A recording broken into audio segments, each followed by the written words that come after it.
ఉన్నాడు, కొంపదీసి నిద్రపోతున్నాడేంటి? ధ్యానం కళ్ళు మూసుకొని ఎవరినో కాంటాక్ట్ చేస్తున్నారు. అవునా? అబ్బా రామ్ ప్రసాద్, నీకు నిజం చెప్పాలంటే బాధగా ఉంది, కానీ చెప్పక తప్పదు. ఎందుకంటే అది నిజం కాబట్టి. Correct sir, correct. ఏంటి సార్ అది? నీకు 40 ఏళ్ళు వచ్చే వరకు కష్టాలు తప్పవు గురూజీ. అవి మామూలు కష్టాలు కావు, అష్ట కష్టాలనే చెప్పాలి.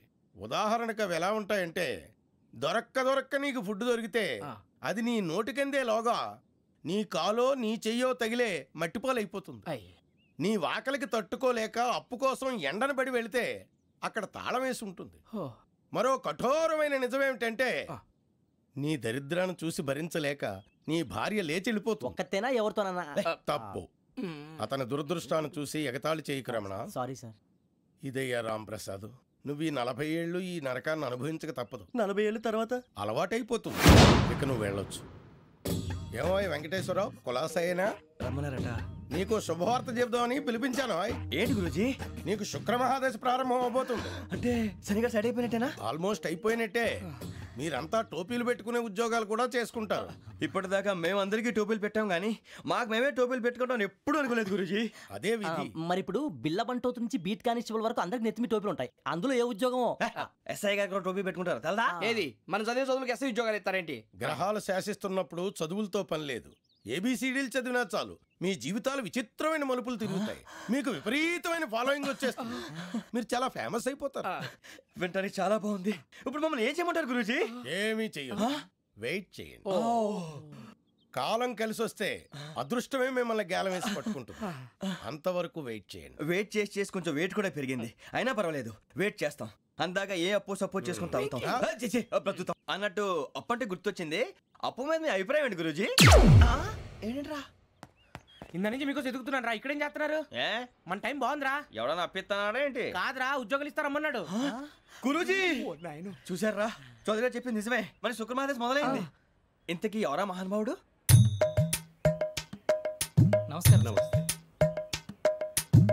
అయినా నేను చెప్పింది. ఆహా, సాక్షాత్ ఎంప్లాయ్మెంట్ ఎక్స్చేంజ్ నడుచుకుంటూ వస్తున్నట్టు ఉంది. పదండి పట్టేద్దాం. నమస్కారం సార్. నమస్తే. వీలే సార్ మా ఫ్రెండ్స్. నమస్తే. నేను చెప్పానుగా, భగవాన్ గారు. ఆహా, పేరులోనే దేవుడు ఉన్నాడు. లోపల కూడా పాజిటివ్ థింకింగ్ ఎక్కువ. ఇంతకీ మీరు ఇండియానా చైనీసా? India sir. మా ఫేస్ చూస్తారు అనిపించలేదు మీకు? వాళ్ళ కామెడీ ఫీల్ ఉన్నాడు. నేను అడిగేది ఇండియన్ రెస్టారెంటా చైనీస్ రెస్టారెంటా అని. నేనేది ఓపెన్ గా డిస్కస్ చేయను కదా. పేరు చూసుకుల్లో డిస్కషన్ పెడతాడు అనుకుంటే వీటేంట్రా హోటల్ అంటున్నాడు. బాబు ఎట్ ఫీల్ అవుతున్నాడు. అంతా మీ ఇష్టం ఉంటున్నాడు సార్. ఫస్ట్ చైనీస్ రెస్టారెంట్ కి వెళ్దాం. నెక్స్ట్ అక్కడ డిసైడ్ చేద్దాం.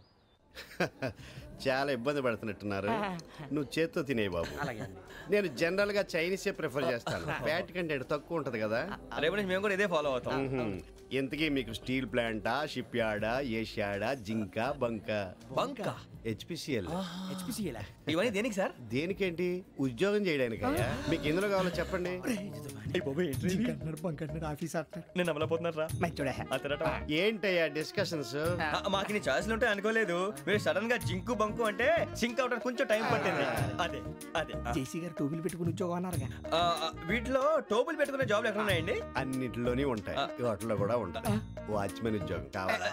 ఇంతకీ మీరు అనే జాబ్ ఏంటి సార్? నేను చెప్పేది టోపులు పెట్టుకునే ఉద్యోగం కాదు, టైల్ కట్టుకునే ఉద్యోగం.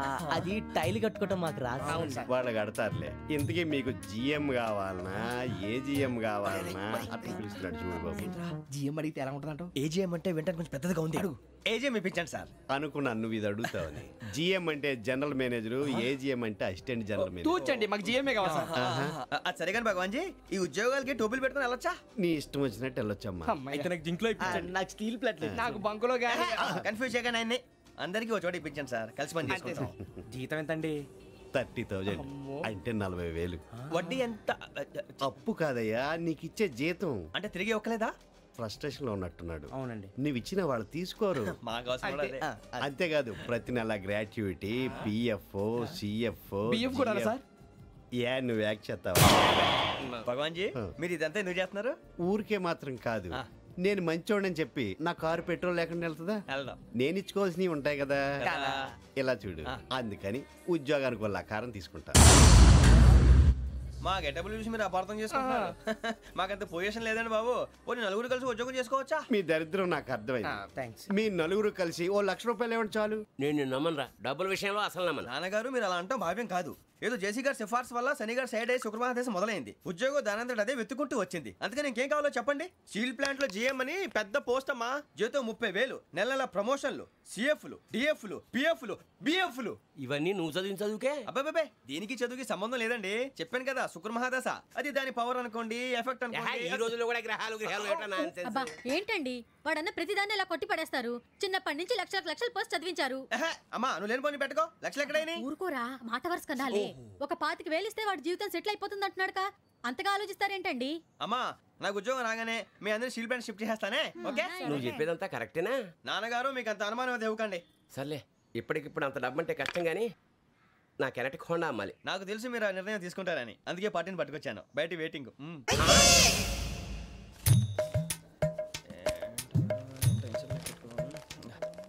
ఇవ్వండి. భగవాన్ జీ మీతో నాకు కుదరదండి. మీరు తేడా మనుషుల్లా ఉన్నారు. చూడటానికి అలా కనపడతాం కానీ తేడా మనుషులు కాదండి. ఇది ఎంతో లెక్క పెట్టండి. 5,000 తగ్గిందండి. ఆ విషయం నాకు ముందు చెప్పాలి కదా. ఇది తేడాతనం కదా. సర్దుబాటు కాక జరిగిన పొరపాటు. మా దరిద్రం మీకు తెలియదు కాదు. మీ ప్రాబ్లమ్స్ నాకు అనవసరం అండి. ఇప్పటికే మీ మూలంగా 3 లక్షల బొక్క తెలుసా. మీరు ఫేస్ అంత చిరాగ్గా పెట్టకండి. రే ఆ గొలుసేవరా తొందరగా ఎవరా, ఆయన కోపం వస్తుంది. ఇదిగో తీసుకోండి. తీసుకోండి ప్లీజ్. భగవాన్ గారు తీసుకోండి సార్ ప్లీజ్. భగవాన్ గారు మీ కోపం తగ్గిందా? కోపం కాదు వెంకటేశ్వరరావు గారు, ఎందుకో మోసాన్ని భరించలేను. అది నా బలహీనత. ఇవన్నీ వదిలేయండి. ఇంకోసారి పొరపాటు జరగదు. మేము ఎప్పుడు జాయిన్ అవ్వాలో చెప్పండి. కొత్త బట్టలు కొనుక్కోవాలి. మీరు ఆ పనిలో ఉండండి. పొద్దున్నే గుడికి వెళ్ళి 9:30 కల్లా మొన్న వచ్చారే ఆ ఆఫీస్కి వచ్చేయండి. మీ అపాయింట్మెంట్ ఆర్డర్స్ రెడీగా ఉంటాయి. 8:30కి వచ్చేస్తాం. మీరు వచ్చిన వాళ్ళ తలుపులు తీరు. మీ కంగారు నేను అర్థం చేసుకోగలను. ఇంతకాలం పని లేక స్తంభించిపోయిన మీ జీవితాలు ఇక నుంచి వేగం పుంజుకుంటాయి. ఆయన ఉన్నారా? ఎవరు? భగవాన్ గారు. మీరెవరు? ఆయన క్లోజ్ ఫ్రెండ్స్. సరే లోపల రండి. పదా సార్ వీళ్ళు భగవాన్ క్లోజ్ ఫ్రెండ్స్ అంటారు. సరే నువ్వు వెళ్ళి నేను మాట్లాడతా. సార్ మీరంతా భగవాన్ స్నేహితులా? అవును. అలాంటి స్నేహితులు ఉన్నందుకు గర్వపడుతున్నాం. సరే ఏంటి సంగతి? ఏముంది, మా అపాయింట్మెంట్ ఆర్డర్ చేస్తే పట్టుకులు చేరిపోతాం. ఈ రోజు గురు పౌర్ణమి, మంచి రోజు. అపాయింట్మెంట్ ఆర్డర్ ఏంటి? మీకు అందాల్సి నీకు అందనట్లేదు. ఏంటది? ఏంటంటావేంటి? ఒక్కోడు 25,000 ఇచ్చాం. భగవాన్ గారి హెల్పింగ్ నేచర్ కాబట్టి తక్కువ రేటుకి ఒప్పుకున్నాడు. ఇంతకీ ఇది ఏ ఆఫీసో మీకు తెలుసా? తెలుసుకోవాల్సిన అవసరం మాకు లేదు, కానీ చెప్పాల్సిన అవసరం మాకుంది. యాంటీ కరప్షన్ బ్యూరో అంటే అవినీతి నిరోధక శాఖ. లంచం తీసుకోవటమే కాదు, ఇవ్వటం కూడా నేరం. మీ భగవాన్ గారు ఒక 420. మా బాబుకి ఎన్ని తిట్లు వచ్చిన విషయం నిన్నే తెలిసింది నాకు. ఇంతవరకు మా బాబు నా ఒట్టుమే చేయలేదని మీ అందరితో గర్వంగా చెప్పుకునేవాడిని. First time man handing record 5,000 తక్కువ నా గోల్ చెలుగు లాగేస్తున్నాడు. అరే కోపడకండి రా, వాడు ఇక్కడే దొరుకుతాడని మా ఫ్రెండ్ చెప్పాడు. తొక్క దొరుకుతాడు. జింక్ లో కావాలనా, బంక్ లో కావాలనా, స్టీల్ ప్లాంట్ లో కావాలనా, షిప్ యార్డ్ లో కావాలనా? అంటే ఎక్కడ పడితే అక్కడ ఇప్పిస్తారా సార్? ఎక్కడ పడితే అక్కడ, ఎలా కావాలంటే అలా చేసుకుందాం. ఇబ్బంది ఏమీ లేదు. ఆపరేషన్ లో కావాలనా? అవి గేమ్స్ కదా సార్. ఆ స్పోర్ట్స్ కోటా లేవయ్యా. ఏమైంది సార్?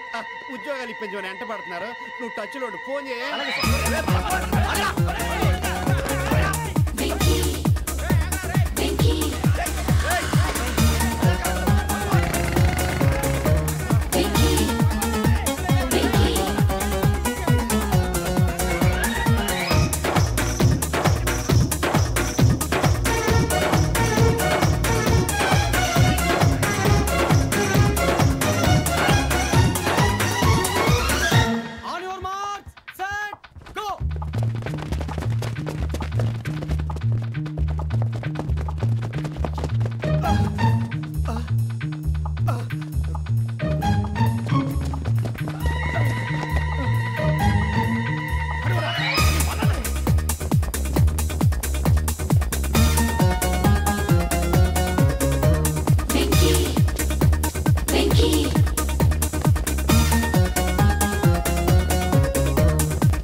5.5 అవును సార్.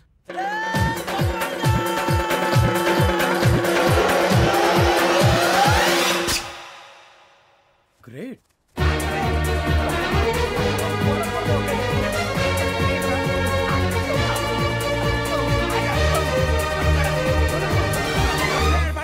మీ నలుగురు సెలెక్ట్ అయ్యారు. దేనికి? ఎస్ఐ సెలక్షన్స్ లో మీరు ఫిజికల్ టెస్ట్లన్నీ పాస్ అయ్యారు.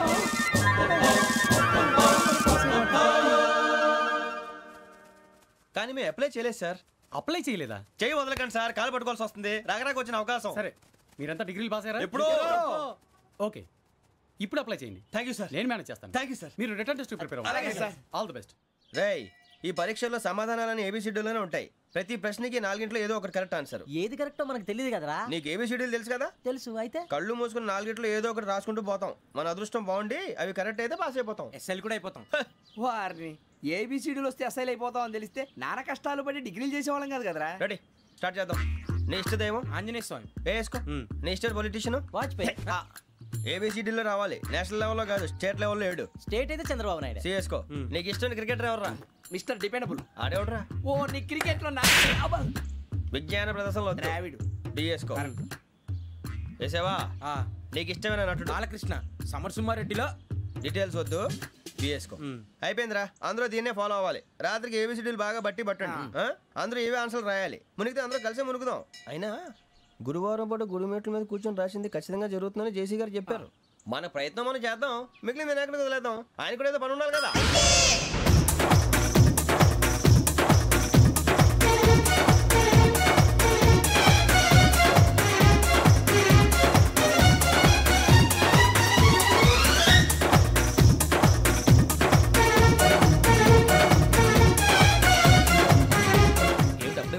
మేము దేవుడిని నమ్ముకున్నాం, అందుకే ఫాస్ట్. వాళ్ళని నమ్ముకున్నారు, అందుకే లేట్. అర్థం కాల.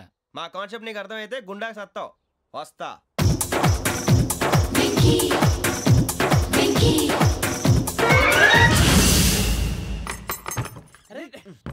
మనం అనుకున్నదంతా జరిగిపోయిందిరా. పొద్దున చిరా తెప్పించకండి. ఎవరు పోయారు? నీ దరిద్రం పోయింది. నువ్వు ఎస్ఐ ట్రైనింగ్ సెలెక్ట్ అయ్యావు.